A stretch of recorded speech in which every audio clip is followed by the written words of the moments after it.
Imagine your country goes mad. Imagine the place where your family has lived peacefully for decades suddenly declares you an enemy of the state. It strips you of all your rights, threatens you, deports you. This is what happened to the Jews in 1930s Germany,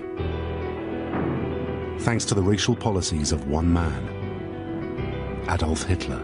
Für Sie genügt nicht die bloße Ablegung des Bekenntnisses, ich glaube, sondern der Schwur, ich kämpfe. But this terrible situation was faced not only by Germany's practicing Jews, but also by Germans who didn't even think they were Jewish.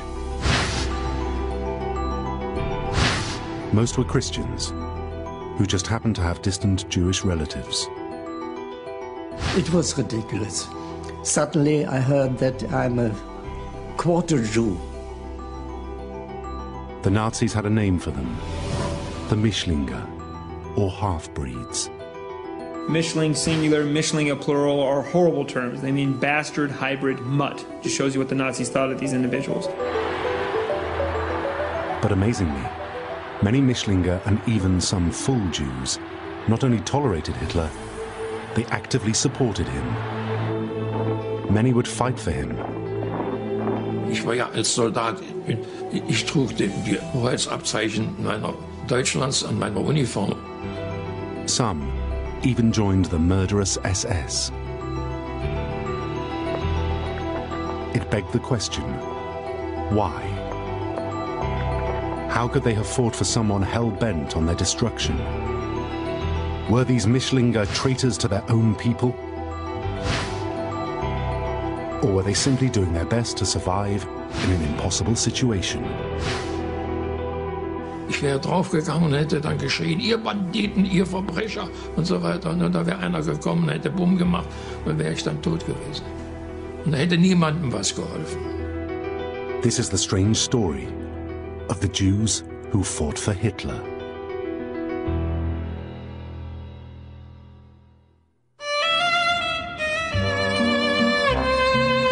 Berlin, 1933.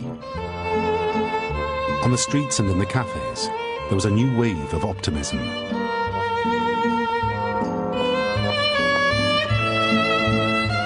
After decades of political instability, economic depression and joblessness, things at last seemed to be on the up.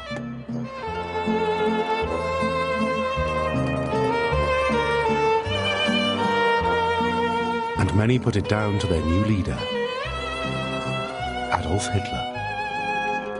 Hitler had offered the Germans hope. Whilst many people knew of his hatred for the Jews, many German Jews simply didn't think he would carry out his anti-Semitic threats on taking office. When Hitler came into power, for all his exterminationist vocabulary, especially in Mein Kampf and then also in his speeches, most Jews did not see the writing on the wall. Immediately after taking power, Hitler did exactly as he'd promised. Anti-Semitism became government policy.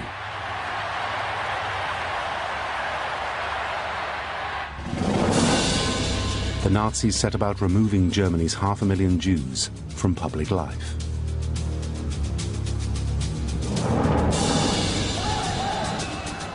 It started slowly, at first. Jewish-owned shops and businesses were boycotted. They were daubed with graffiti. A Nazi party militia turned customers away.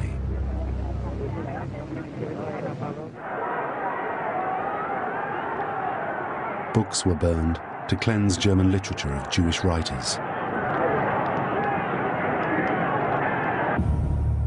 Then, anti-Semitism was enshrined in law, with Aryans and non-Aryans legally segregated.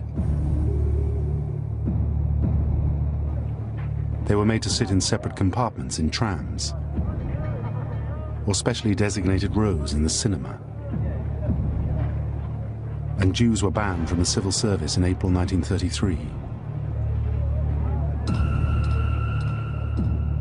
Rolf von Sudow was then just 9 years old. He had a Jewish grandfather, Alexander. Rolf quickly witnessed the effects of Hitler's racial policy on his grandfather's life. He was a very famous doctor, and he had to quit his practice. He was a doctor for the railway and so, and he was an officer in the First World War. But that doesn't make any difference. He was so, and for him it was a disaster. But for all their loathing of the Jews, the Nazis quickly hit a problem. Legally, who actually was a Jew? How do you define Jewishness? It was easy to tell the so-called Ostjuden, immigrants from Eastern Europe. They wore the readily identifiable garb of orthodoxy and spoke Yiddish. They had their own culture and ethnic identity. And crucially, they practiced Judaism. But very few German Jews did the same. They had lived in the country for centuries.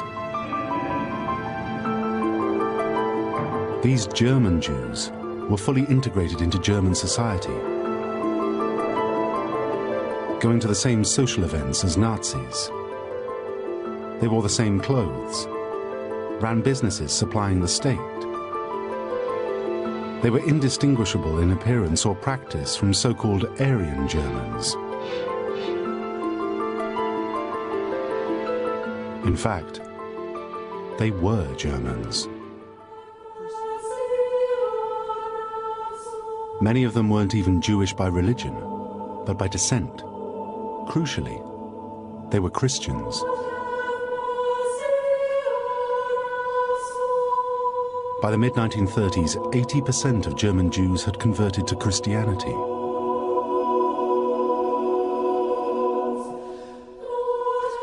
One such example was Rolf von Sudow's grandfather, Alexander. Despite having a Jewish mother, he had been raised in the Christian faith. He was not Jewish at all. He was Christian, and all his parents have married in the Christian way. Sometimes, German Jews integrated society simply for love. This is exactly what happened to Fritz Steinwasser's grandparents. Mein Großvater väterlicherseits war ein Jude und hat dann meine Großmutter kennengelernt. Naja, wie das dann so eben ist mit jungen Leuten, die haben sich verliebt und die haben dann auch geheiratet. Und dann ist der Großvater zum katholischen Glauben übergetreten. Hitler bringing out the Nuremberg laws was his attempt to bring order to his racial policies, to organize four groups of people, the Aryans, the Jews, and then two new racial categories, half-Jews and quarter-Jews. Hitler's Nuremberg laws defined any practicing Jew or anyone with 3 or more Jewish grandparents as being fully Jewish, whether they practiced Judaism or not.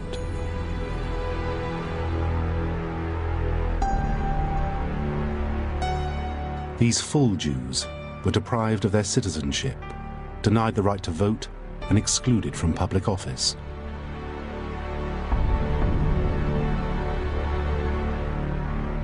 But that wasn't the end of it. Hitler didn't just target full Jews. Germans who had 1 or 2 Jewish grandparents were targeted too. These people were labeled Mischlinge. Mischling singular, Mischlinge plural are horrible terms. The Nazis used these terms to describe what they called half-Jews and quarter-Jews, half-breeds. The literal definition of Mischling is mutt. They use it for dogs of mixed breeds. But the connotation back then was that you were subhuman, you were inferior. 2 Jewish grandparents made you a first-degree Mischling or half-Jew. 1 made you a second-degree Mischling. or quarter Jew. Suddenly, this new law labeled many people with distant Jewish relatives as half or quarter Jews. Rolf von Suda was a second-degree Mischling, or quarter Jew, in the eyes of the law.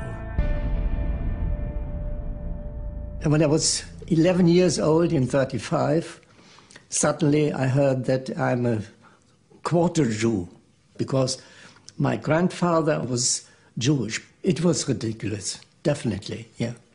I didn't like it.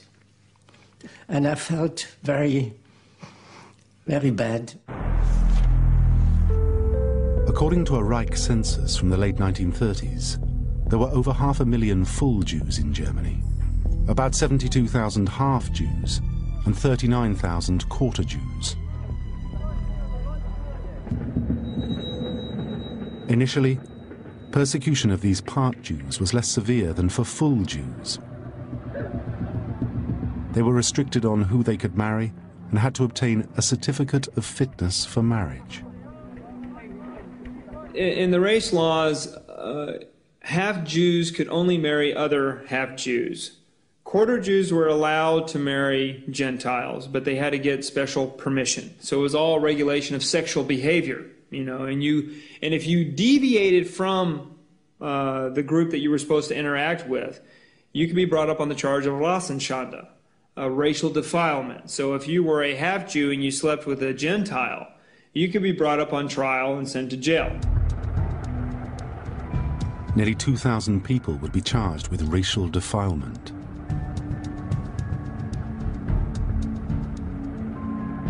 Meanwhile, half and quarter Jews instantly witnessed how their new status affected their lives. The thing I never forget, why I was playing football with a boy just opposite the house of my grandfather. Suddenly, at the end of the play, the mother of him, she says, do you have to play with a Jewish boy? And it was the first time that I know that people knew about me now, and it was terrible. Fritz Steinwasser and his brother Willi were labeled quarter Jews. They saw how a family could be torn apart. Naja, wir waren 15, 16 Jahre alt. So wie das dann die Mutter gesagt hat, die Tante gegrüßt, wenn wir sie getroffen haben. Und dann hat sie eines Tages gesagt, ihr braucht mich nicht zu grüßen, ihr Bengel, ihr Judenbengel, ich will mit euch nichts zu tun haben. Then in November 1938, there was an event that would raise the stakes for all Germans of Jewish descent.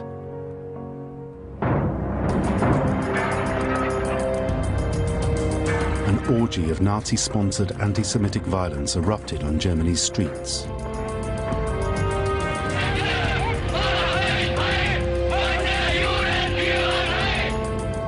Synagogues were burned. 30,000 full Jews were arrested and 100 were killed. It became known as Kristallnacht, the night of broken glass.